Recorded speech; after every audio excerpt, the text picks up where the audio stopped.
तीन तरह का जल शिव को समर्पित होता है और वो तीनों तरह के जल का अलग अलग भाव है महाराज।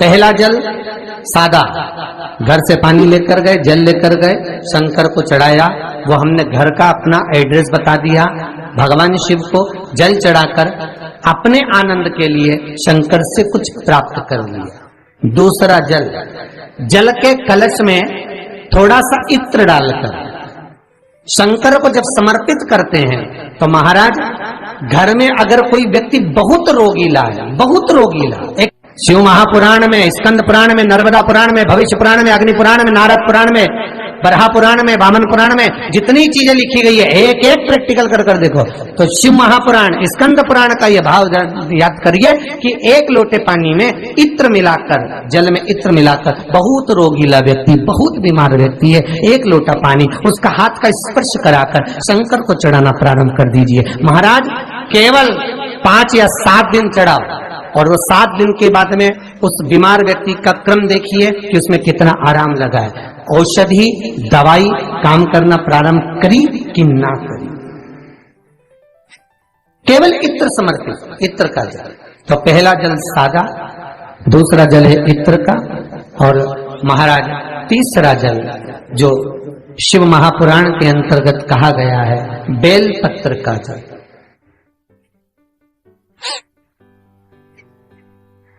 तीसरा जो जल है वो बेलपत्र का जल है। बेलपत्र का जल कैसा?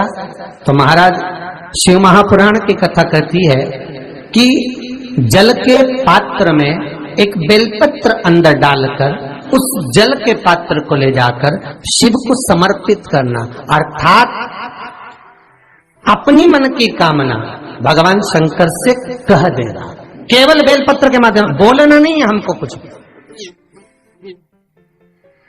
हमें कुछ कहना नहीं है। 3 तरह का जल का जो व्याख्यान वर्णन किया गया, एक सादा जल जो भगवान को कहा, आपने अपना एड्रेस बता दिया, आपने अपने मन का भाव बता दिया। इत्र का जो जल चढ़ाया गया वो केवल रोग मुक्ति के लिए चढ़ाया गया। और तीसरा बेलपत्र, अगर उस जल में एक बेलपत्र भी पड़ी हुई है और वो बेलपत्र पड़ा हुआ जल आप जिस भाव से चढ़ा रहे हो, जिस कामना से चढ़ा रहे हो, शंकर वो कामना आपकी पूर्ण कर दे। और लिंग पुराण को अगर आप पढ़ेंगे तो उसमें पाएंगे कि लिंग पुराण के अंदर लिखा है कि आप शंकर को अगर जल भी नहीं चढ़ाएं, आप शंकर को वस्त्र भी नहीं चढ़ाएं, आप शंकर को फूल भी ना चढ़ाएं, आप बेलपत्र भी ना चढ़ाएं, अगर शंकर को आपने कुछ भी ना चढ़ाया तो केवल शंकर के मंदिर में 2 क्षण जाकर उस शिवलिंग के सम्मुख में बैठ जाओ, कुछ मत बोलो, केवल मौन होकर उसको निहार लो, केवल मौन होकर निहार लो। बहुत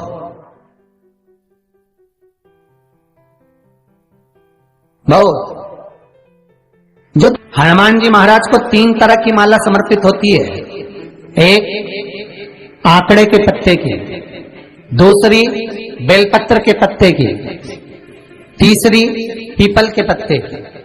ये 3 तरह की माला जब शंकर हनुमान जी महाराज को समर्पित होती है, जिस समय पर अगर व्यक्ति के जीवन में बहुत भारी रोग हो गया है, बहुत ज्यादा कष्ट हो गया है, कैंसर जैसी बीमारी भी अगर उसको घेर ली है और किडनी लीवर सब बेकार हो गया, तो निवेदन है पीपल के पत्ते की माला बनवाओ, 108 पत्ते की, और हनुमान चालीसा का हर पत्ते पर स्मरण करिए महाराज। आप हनुमान चालीसा पढ़ते जाओ, माला में गांठ लगाते जाइए, और वो माला जो व्यक्ति कैंसर से पीड़ित है हाथ का स्पर्श कराइए और शंकर को चढ़ाइए। केवल अष्टमी तिथि के दिन ये माला समर्पित होना चाहिए, शुक्ल पक्ष की अष्टमी के दिन।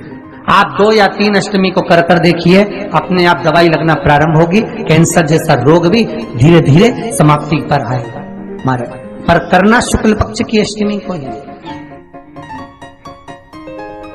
महाराज कोई बच्चा एग्जाम में बैठ रहा है, सीए की पढ़ाई कर रहा है, कोई बहुत बड़े एग्जाम में बैठा, पास हो ही नहीं रहा, बहुत हार गया, बेलपत्री की माला चला। पर बेलपत्र की जो माला है वो केवल प्रदोष पर चढ़ती है श्री हनुमान जी महाराज। आप बेलपत्र की माला चढ़ाओ, 108 बेलपत्र आप श्री शिवाय नमस्तुभ्यम मंत्र का जाप कर गांठ लगाकर भगवान श्री हनुमान जी महाराज के सामने पहुंचकर माला को सीधी रखकर, जो व्यक्ति एग्जाम में बैठ रहा है, नौकरी के लिए, अन्य पढ़ाई के लिए, अगर कंपटीशन एग्जाम में भी बैठ रहा है तो माला को हनुमान जी महाराज, और हनुमान जी कौन से होना चाहिए? पूर्वमुखी। हनुमान दक्षिण मुखी नहीं चाहिए। पूर्व में जिन हनुमान जी का मुख हो वो माला ऐसी समर्पित कर कर, हनुमान चालीसा का पाठ कर कर, 3 बार स्मरण कर कर माला श्री हनुमान जी को पहना दीजिए। ऐसा कोई एग्जाम नहीं जिसमें से आप निकल ना पाए महाराज, पर करना आपको पड़ेगा। प्रदोष का दिन होना चाहिए, प्रदोष के भगवान, और प्रयास जहां तक हो सके प्रदोष काल में अगर चढ़ाएंगे तो ज्यादा फलदायी रहेगा प्रदोष काल में। तीसरी है आंकड़े की माला।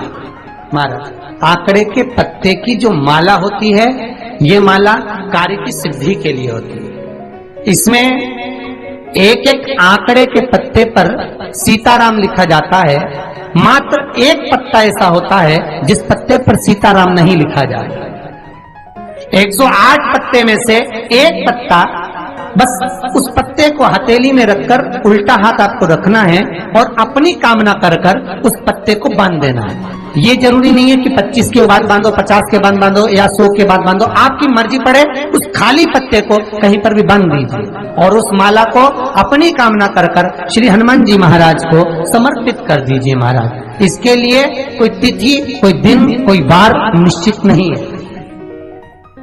बस ये माला जब हनुमान जी को चढ़ जाए तब एक घी का और एक तेल का दिया हनुमान जी के सम्मुख में लंबी बाती का लगा देना है महाराज। एक घी का, एक तेल, और अपनी कामना कर कर आप आ जाइए। आपकी वो कामना 2.5 महीना या 3 महीना, इससे ज्यादा नहीं जाएगा, वो कामना बाबा पूरी करेगा। क्योंकि शिव और हनुमान ये सब एक ही स्वरूप है। अब आप कहेंगे महाराज जी ये कौन सी पुराण से लिया है? तो आप इसको लिंग पुराण के अंदर देख सकते हैं। आप गीता प्रेस गोरखपुर की लिंग पुराण लीजिए, उसके अंतर्गत आप इसका व्याख्यान वर्णन पढ़ सकते हैं महाराज। एक एक क्रम हमारे शास्त्रों का हम उसको बस ज्ञात करें, हम इधर उधर डोले नहीं। हमारी पुराणों में इतने लेख लिखे गए हैं, उसको ही अगर हमने निकाल लिया तो हम जीवन में सुख पा सकते हैं, हम दुखी नहीं हो सकते। मंत्र कौन सा है जो दिया जा रहा है? वो मंत्र कौन सा है जो प्रदान किया जा रहा है?